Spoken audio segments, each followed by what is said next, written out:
علاش حتى واحد لحد الان ما تاخذ اي اجراء ضد هاد الهزات هادو، واش غنبقاو هكا حتى نموتوا؟ داكشي اللي غنفتحوا في هاد الفيديو كامل تبعنا. يعني كلنا جالسين وكنتسناو هذيك الدار الله يحفظ ولا داك الحيط يطيح فوق منا، وكنتسناو الحمايه ديال الله سبحانه وتعالى. واليوم غنتكلم على مباراة برشلونة وانتر ميلان. يا ربي السلام، هزة أرضية وأنا كنصوت.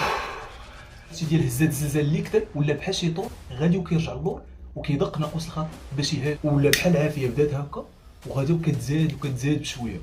والناس اللي ما حسات بوالو وكتقول هادشي غير كذوب، ها هو فيديو كنت كنصور وقع هزات الزلزال الثانيه الله يحفظ، لان الاولى قليل اللي حس بها الناس اللي كتقول كذوب. واليوم غنتكلم على مباراة برشلونة وانتر ميلان. يا ربي السلام، هزة أرضية وأنا كنصوت. المشكله اكثريه من خبراء الزلازل ما فضحوش هذه الحقيقه اللي غنقول لك دابا. الا فات حتى ولات نشطه الزلازل كيبقاو زلازل ارتداديه وكيقدروا يجيو زلازل اللي قويه. والغريب في الامر كنشوفوا حتى شي واحد ما تاخذش اجراء مضاد، ما تاخذش اجراء سلامه ضد هاد الزلازل. يعني كلنا جالسين وكنتسناو هذيك الدار الله يحفظ ولا داك الحيط يطيح فوق منا، وكنتسناو الحمايه ديال الله سبحانه وتعالى.